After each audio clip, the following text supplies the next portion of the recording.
șansa ta să faci parte dintr-un stol adevărat. Eu nu sunt un migrator, știi asta? Tipul ăsta este singurul care cunoaște noul traseu. Noul traseu? Dar eu nu știu drumul. E o nebunie. Ascultăm ce ne zice un gândac. Va fi o călătorie minunată, ca în fiecare an.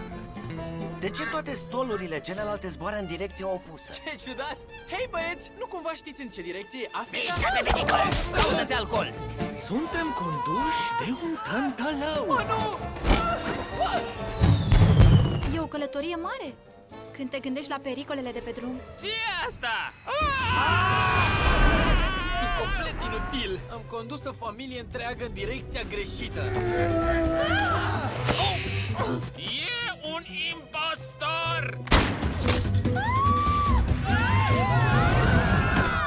Ai aceleași instincte ca orice altă pasăre. Continuă să mergi. Tu m-ai băgat în buclucul ăsta, tu să mă scoți. Păstrați-vă calmul. Da, bine, bun. Toată lumea să rămână calmă și să nu se panicheze! A văzut imediat că ești ceva deosebit.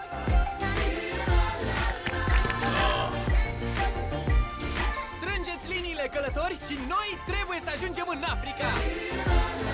Pene galbene. Dacă încercăm planul ăsta, avem o șansă de a supraviețui. Poate. Din 30 ianuarie în cinematografe, în 3D.